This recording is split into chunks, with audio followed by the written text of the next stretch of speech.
Hi, c'est Mystique et aujourd'hui on se retrouve pour la vidéo What's New du mois de juillet.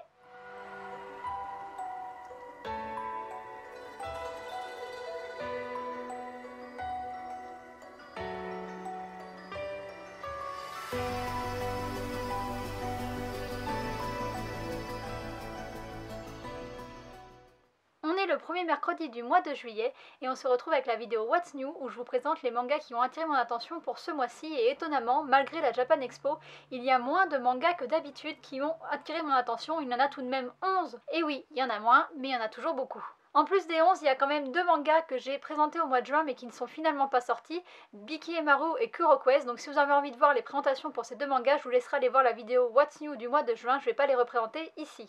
Je commence tout de suite avec les présentations et je commence par 4 mangas qui sont plus ou moins des suites de séries ou qui sont dans des collections que je fais. Et donc on commence par le livre de la jungle de Rudyard Kipling qui est dans la collection Les classiques en manga. C'est un one shot, je fais tous les classiques en manga qui sont ici, donc celui-ci ne va pas échapper à ma petite collection. Et donc comme son nom l'indique, c'est le livre de la jungle, donc on suit les aventures de Mowgli et il me semble que dans le tome il y aura 2 histoires supplémentaires. Et c'est aux éditions Nobinobi, je me rappelle plus si je l'ai dit. Ensuite, on a un seinen qui est un spin-off de Gambling School et qui s'appelle Gambling School Twins. Il y a 6 tomes en cours et ça va être publié chez Soleil Manga. L'histoire se passe avant Gambling School. Yumeko n'a pas encore intégré l'école de Gambling School où se passe l'histoire et on va suivre les aventures de Marie Saotome qui est en fait une étudiante boursière. Donc nous, on la connaît, elle est super forte, elle est très douée au jeu dans le manga, mais quand elle arrive dans l'école, c'est pas du tout le cas et donc on va suivre toutes ses aventures et comment elle va devenir en fait la Marie Saotome qu'on connaît dans Gambling School. Ceux qui ont vu ma vidéo sur Gambling School le savent, j'ai adoré ce manga, donc bien sûr je ne vais pas passer à côté de ce spin-off. Ensuite, on a encore un seinen avec le 3e arc de ReZero qui va s'appeler Truth of Zero. Oui, mon accent est un peu pourri, je le sais. Il y a 7 tomes en cours. Et donc c'est publié chez Ototo et on continue de suivre les aventures de Subaru Natsuki et de son pouvoir de résurrection et donc voilà, c'est la suite de l'histoire et des 2 précédents arcs. Et enfin il y a Mortician qui m'intéresse mais j'ai déjà la version auto-édition de l'auteur, donc c'est en fait le préquel de Stray Dogs que j'ai déjà présenté. Et il va être publié chez Glénat, donc il y aura un tome en cours. Et moi j'ai déjà cette version là, mais je me dis que maintenant si c'est publié chez Glénat, ça veut dire que sûrement tous les tomes vont sortir en petit format. Donc je sais pas si je la jetterai, mais en tout cas je l'ai déjà lu et donc c'est une super histoire qui se passe avant Stray Dog. Et donc voilà pour ce qui est des spin-offs et des suites de séries. Maintenant je vais passer aux manfras parce qu'il y a 3 manfras qui sortent ce mois-ci et vous savez que j'aime bien encourager les auteurs français à faire des mangas, donc je m'intéresse aux 3. Je sais pas si j'achèterai les 3, mais les 3 ont l'air super cool et les dessins ont l'air trop beaux. Le premier c'est For Life, ça va être publié chez Glénat et il y aura un seul tome en cours évidemment puisque c'est une édition française. L'histoire c'est l'histoire de 4 copines qui se rendent à un concours de cosplay, elles sont dans un bus toutes habillées dans leur personnage et là il y a un accident et à leur réveil elles vont avoir acquis des pouvoirs qui étaient liés au personnage qu'elles incarnaient au moment du choc. Donc bien sûr on s'imagine bien que ça doit pas être évident d'avoir des nouveaux pouvoirs comme ça du jour au lendemain et pendant qu'elles essayent d'apprivoiser leurs pouvoirs, leur ville va être plongée dans le chaos puisqu'il y a une espèce d'ombre qui recouvre la ville et qui engloutit tout et en même temps il y a des bêtes mystérieuses qui apparaissent et qui vont attaquer les 4 amies et elles vont devenir malgré elles des magical girls puisqu'elles vont devoir se défendre et elles vont tout faire pour découvrir qu'est-ce qui se passe, qu'est-ce que c'est que cette ombre, pourquoi elles ont des pouvoirs, etc. Ce que j'ai aimé en plus des dessins et de l'histoire c'est qu'il y avait un espèce de teaser pour présenter le manga et il y avait une phrase choc qui était pour survivre dans un monde où tout disparaît, jusqu'où riez-vous? Et je trouve que cette phrase est plutôt bien et donne plutôt envie de s'intéresser à l'histoire, donc je l'ai mis évidemment dans ma wishlist. Le deuxième c'est Epic Slangs, un tome en cours évidemment et ça va être publié chez Hachette. L'histoire, elle est basée sur l'e-sport. En fait, la créatrice de cette histoire, c'est la créatrice des bars Meltdown qui font de l'e-sport. Je ne sais pas si vous connaissez, mais en tout cas, c'est elle qui a écrit l'histoire. C'est celle qui a créé ces bars où il y a des compétitions e-sport. Et l'histoire, c'est de l'e-sport. C'est une équipe de 4 joueurs qui va en fait faire des compétitions pour devenir les meilleurs, on suppose. On n'en sait pas beaucoup plus. Contrairement à un autre manga qui est sorti sur l'e-sport, en fait, là, ça va être sur des jeux MOBA type League of Legends. Et comme j'adore League of Legends, je vais essayer de voir si ce manga pourrait m'intéresser. Je m'étais intéressée à l'autre qui était sorti, je me rappelle plus exactement du nom. VS Fighting ou quelque chose comme ça, mais en fait c'était du 1v1 et là c'est des jeux auxquels je peux jouer, donc ça m'intéresse plus, donc à voir. Le troisième et dernier manfra c'est Everdark, un tome en cours aussi et ça va être publié chez Pika. L'histoire, c'est l'histoire de Nier, un jeune guerrier solitaire qui va essayer de protéger les veilleurs. Alors c'est des espèces de géants qui ont été pétrifiés et qui dégagent une énergie assez phénoménale, et il y a des gens qui essayent de s'accaparer cette énergie, et donc lui il va les défendre, puisqu'ils sont pétrifiés, ils peuvent plus se défendre tout seuls, et il va donc mettre toute son énergie pour essayer de les protéger. Les dessins ont l'air super beaux, et l'histoire a l'air très intéressante, donc je vais m'y intéresser de près. Ensuite, comme d'habitude, je passe au manga dont j'ai lu un extrait et je vais commencer avec mon chouchou couverture de moi, qui est Beyond the Clouds. C'est un shonen, un tome en cours qui va être publié chez Kiun. L'histoire, c'est l'histoire de Théo, un petit garçon qui adore lire et qui pense que les récits qui sont dans ses livres sont vrais, et il imagine que quand il sera grand, il partira à l'aventure et qu'il pourra quitter la ville jaune dans laquelle il vit, qui est une ville qui est peuplée d'artisans, et il y a toujours, en fait, on ne voit jamais le ciel parce qu'il y a toujours une fumée jaune, donc c'est une ville très polluée, et il a envie d'en partir. Malheureusement pour lui, il grandit et il ne quitte pas la ville, il se rend compte que les récits c'était des contes de fées, et aujourd'hui il travaille dans un atelier de réparation. Son plaisir quand il ne travaille pas, c'est de se rendre dans un espèce de dépotoir qu'il appelle l'île des rêves pour y faire toutes sortes de trouvailles, et un jour il va faire une sacrée trouvaille puisqu'il va tomber sur une humaine qui a des ailes, et elle en a une qui est arrachée, elle est inconsciente, il va la ramener et il va essayer de découvrir d'où elle vient. Donc cette histoire, j'ai lu un extrait, le dessin est extrêmement beau, la couverture est très belle, mais les dessins à l'intérieur sont beaux, il y a une patte particulière que j'aime beaucoup, et je trouve que l'histoire a l'air très belle et très poétique, et c'est mon chouchou couverture, donc ce mois-ci je la jetterai sûrement. Le deuxième, c'est un seinen qui s'appelle Fairy Tails Battle Royale, ça va être publié chez Doki Doki et il y a 3 tomes en cours. L'histoire, c'est l'histoire de Aoba, une petite fille qui est persécutée par ses camarades à l'école. Un jour, elle va se retrouver avec la possibilité de faire un pacte et de pouvoir réaliser un de ses souhaits. Alors on ne sait pas la contrepartie de ce pacte dans le résumé ni dans le petit extrait. En tout cas, elle va se retrouver projetée dans un monde féerique mais cauchemardesque. Je ne sais pas comment on peut associer les deux, mais un monde de contes de fées cauchemardesque. Elle va d'abord rencontrer un personnage qui ressemble à Alice au Pays des Merveilles, qui va lui dire que ce monde lui appartient, et elle va tomber en poussière.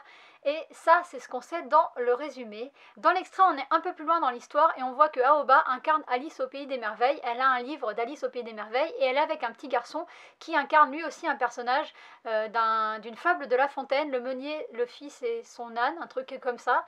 Et donc c'est le fils, et en fait ils sont tous les deux en train de se poser plein de questions parce qu'ils savent pas trop où ils ont atterri, et ils vont essayer de répondre à leurs questions ensemble et de découvrir ce monde très cauchemardesque ensemble.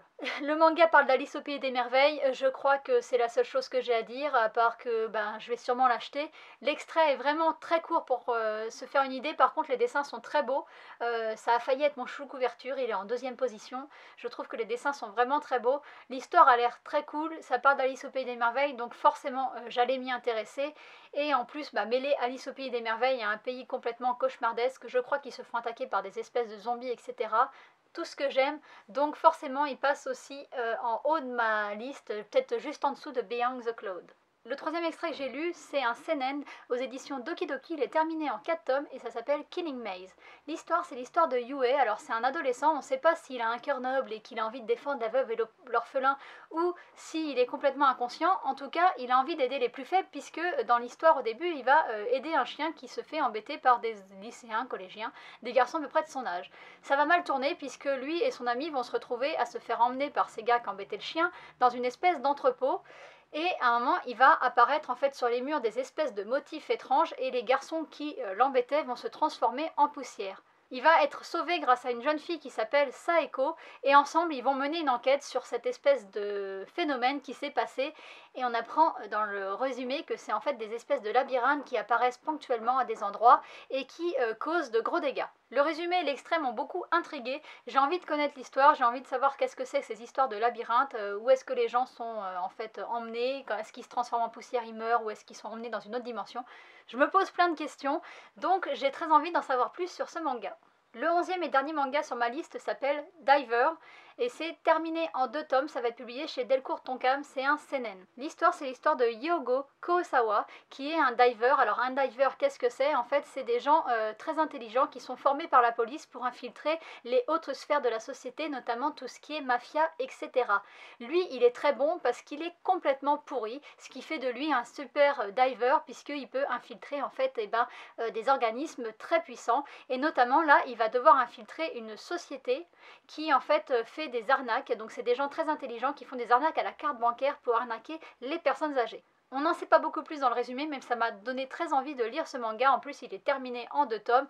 Un flic pourri, j'aime beaucoup Inspecteur Kurokoshi.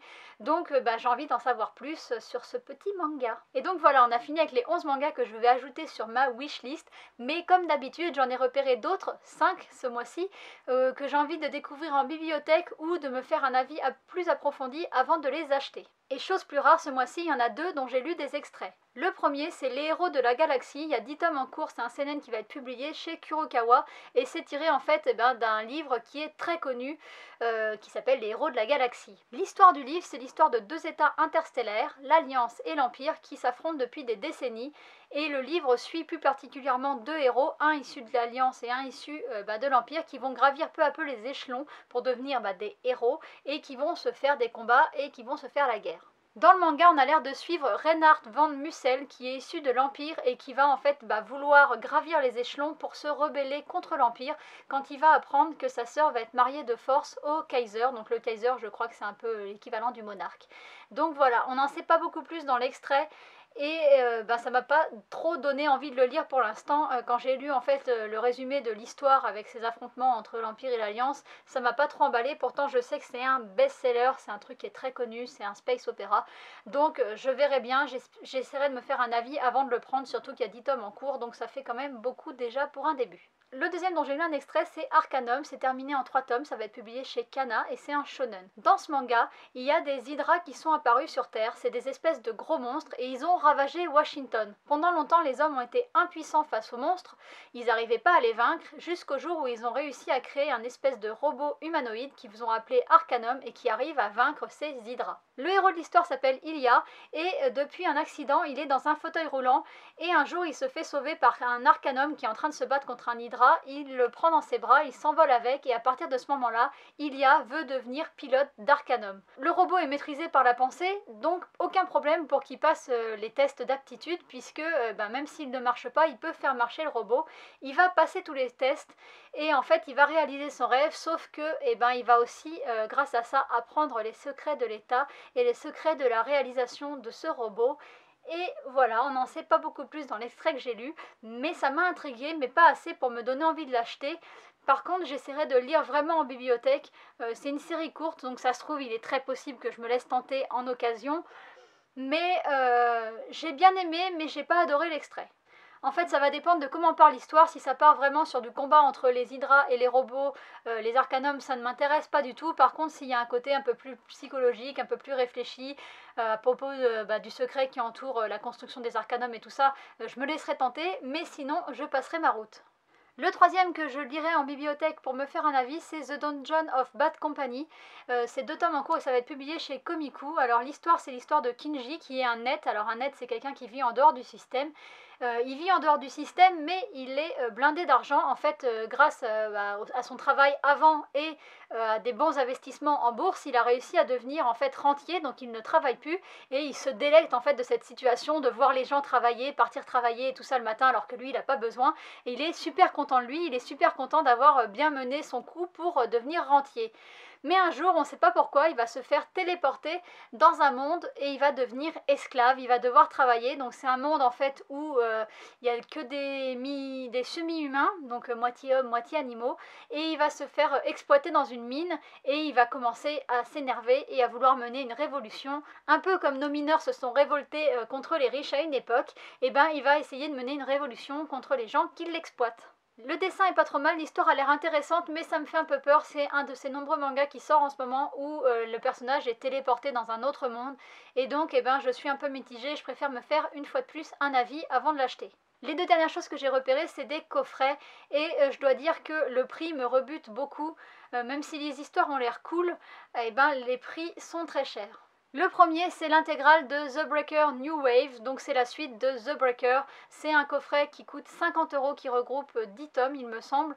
Et en fait, c'est la suite directe de The Breaker. Donc The Breaker, c'est un garçon à l'école qui est un peu persécuté, qui va en fait prendre pour modèle son prof, qui maîtrise les arts martiaux. Il va vouloir en faire son maître, voilà, et en fait le prof lui est constamment attaqué par d'autres gens qui savent qu'il est super fort en arts martiaux, et donc c'est toute une histoire qui tourne autour de ça. L'intégrale de The Breaker était sortie en décembre à 50 € aussi, donc je ne l'ai pas acheté, donc ça fait quand même 100 € pour avoir les deux parties, ça fait énormément d'argent, donc j'essaierai de les lire en bibliothèque plutôt que de les acheter. Le deuxième coffret c'est Black Lagoon, il y a 11 tomes dans le coffret, donc c'est pas vraiment un intégral puisque apparemment le manga fait 11 tomes en cours, à ce que j'ai trouvé comme information. Et l'histoire c'est un mec qui est sur un bateau qui se fait en fait prendre en otage par des mercenaires qui s'appellent les Black Lagoon, et en fait il va se rendre compte que il croit qu'il va avoir du support de son entreprise, de son chef, etc. Mais en fait tout le monde va le laisser tomber, donc il va être obligé de coopérer avec les gens qui l'ont pris en otage pour s'en sortir, et il va essayer de regagner sa liberté. Donc l'histoire a l'air sympa aussi, mais c'est pareil, là le coffret coûte 60 €, ça fait beaucoup trop pour moi, donc j'essaierai de le lire par un autre biais et de ne pas acheter ce coffret 60 €. Donc voilà pour ce mois-ci, tous les mangas que j'ai repérés, donc 11 nouveautés que j'ai envie d'acheter et 5 que je lirai en bibliothèque. Ça fait quand même pas mal, mais ça fait moins que d'habitude, donc je suis plutôt contente. Je pensais qu'avec la Japan Expo, il y allait avoir énormément de sorties et énormément de sorties qui m'intéresseraient, mais finalement moins que d'habitude, donc c'est plutôt cool, vu qu'il y a beaucoup de mangas qui sortent dans mes séries en cours, ça va un petit peu compenser, même si ça compensera pas, et puis même si je pourrais pas tout acheter. J'espère que la vidéo vous a plu, n'hésitez pas à me dire en commentaire vous ce que vous avez repéré pour ce mois-ci, et je vous dis à bientôt pour une prochaine vidéo. Bye bye!